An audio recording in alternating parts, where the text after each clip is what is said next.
when we assess this quality, this is not graded.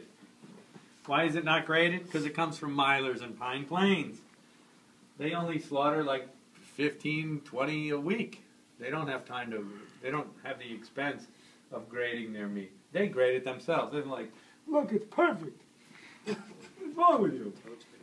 All right? They know what is good. They raised this cattle. All right? They raised it. They fed it. They took care of it, and they got it up to this point. It's no antibiotics, no growth promotants, nothing. Just corn and fermented hay mixed together to make a perfect feed for them. All right?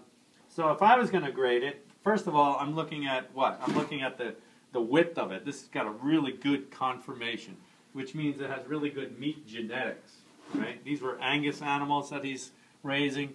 They've got really good genetics, really good beef breed.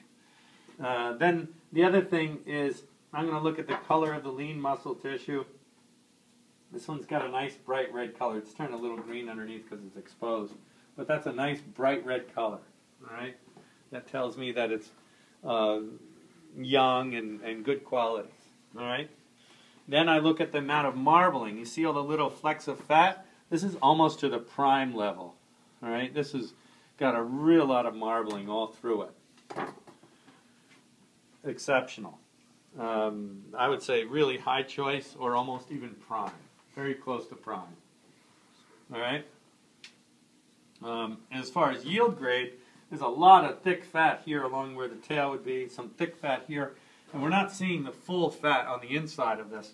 On the inside, we're going to see an enormous amount of fat. When we go to break down the loin of this, I would say this would be a yield grade 3 or getting close to even to a 4. All right? A large amount of fat. But a large amount of fat is actually very good for beef because when you have a thick fat covering over the outside of a beef, when it's chilling, it chills very slowly. That fat acts like an insulator. A lot of the problems with beef is they chill it too quickly and that toughens it up. So a thick coating of fat on the outside actually allows it to chill slowly, let it go through a more slow rigor mortis process, and it actually helps tenderize the meat. All right? So we're going for quality here, not quantity, and certainly not price. We're going to get beat over the head on the price because of all the fat and all the waste, but we're going to end up with some really, really good quality meat. If it was up to me, I would let this whole thing hang for another 2 to 3 weeks. All right? But the problem is here we don't have the space to do it. But the ideal situation would be to let this dry age for 2 to 3 weeks, and it would get a really distinct flavor.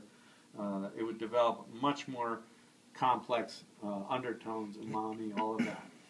All right, and it would get more tender. But I mean, it's pretty good. It's going to be pretty good as it is right now. Are there requirements for that? Do you have to keep it at a certain humidity? Yes, in the walk-in. That's it. With a fan on it. That's it. Okay. It's pretty basic. As much as a lot of the high-end places would like to make you think that dry aging is some secret recipe. David Burke. Yeah, turn on the fan. In the walk-in, well, we'll talk about that on its day. We'll get into it a lot. It is a little more complicated than that, but it's not overly complicated. You can see this right here. This is the crust. That's what you want when you're dry aging meat, that crust. That's the beginnings of it. This was slaughtered about a week ago. All right? It's been hanging in a whole carcass format for a few days, and then they broke it down. All right? They probably did this on last Tuesday, chilled it till Thursday, broke it down on Thursday, and then shipped it out to us on Friday. And then we had it over the weekend. So it's developed this little bit of a crust. All right?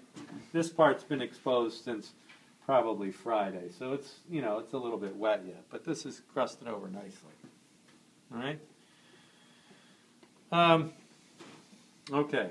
So we're going to break this down. First thing I'm going to do is take off the shank. We're going to talk about the bone structure. Well, let's talk about fats a little bit first. You see this fat on the outside? This is the subcutaneous fat. You see how easily it slices? What is that fat good for? No, so much. Barding. I mean, it is good for rendering. All fat is good for rendering. Barding. It's good for barding, right? You can layer it over something and it'll stay together. Then you see this fat in here, and you're going to see a lot more of this when we break down our larger piece. This is the hard, crumbly fat that we find on the interior of the animal, all right? That's the lumbar fat, or kidney pelvic heart fat, KPH, all right? It's hard and crumbly. That's good for rendering because it's very dry. Look at the hair. Where's that from? A human? No, it's an Angus. It's got black hair. They're all over it. Look, his hair's all over there. It's an animal. What do you expect? That's why we cook meat. No, but seriously, this is an Angus animal that's going into its winter hide, its winter hair. Gets a long, bushy hair on the outside, so it's ready for winter. It also is a perfect time for it to accumulate a lot of fat. The animal's like planning, thinking, oh, it's going to be a chilly winter. Better put on the pounds. Myler's going, yeah, you eat.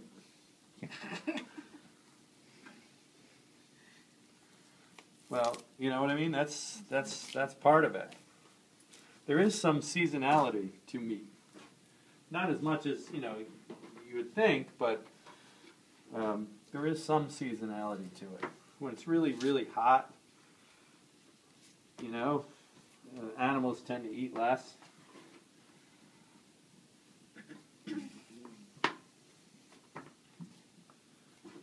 All right. Now, we trimmed off that a little bit. Now I'm going to take off this shank. When we take off this shank, we cut through this natural seam here a little bit, and then I cut out like this. We cut this piece off. This is the what we call the gambrel cord. This is all collagen. All right. Actually, I've seen this used for soups before. See that? It's all that white. That's all collagen. So that, cook that low and slow, and what happens to it? Yeah, it becomes gelatinous. It actually becomes tender. It can be made into soup. Okay? Beef tendons. Next, I'm going to go through this natural seam. Like it is. I'll spin it around.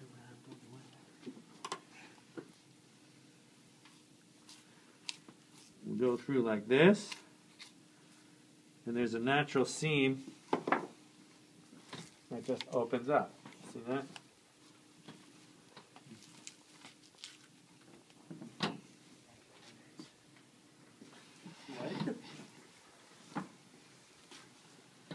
All right.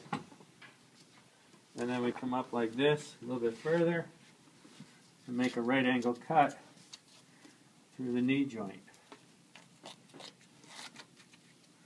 Is that what they call the knuckle? Knuckle is this piece of meat here.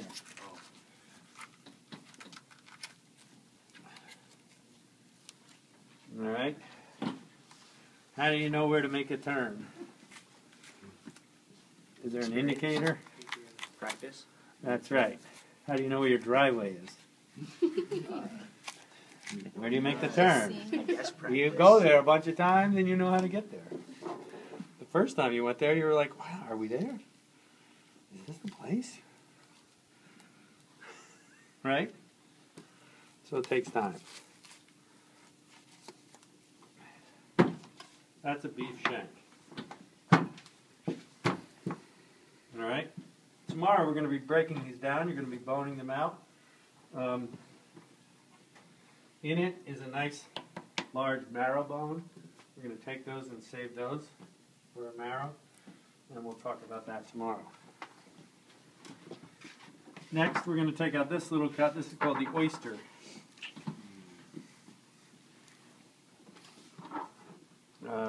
Use this little hook, come around the top edge, Try to score the meat as much as possible.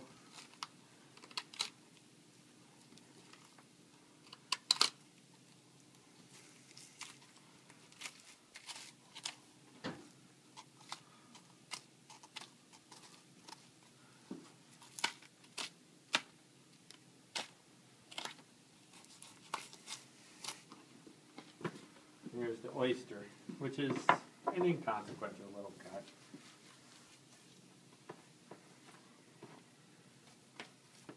I don't know. Some people say it's like hanger steak, or I don't know. There's a little bone connective tissue on the back side of it. Tough? Mm-hmm. Yes, very, very tough. Bone connective is extremely tough.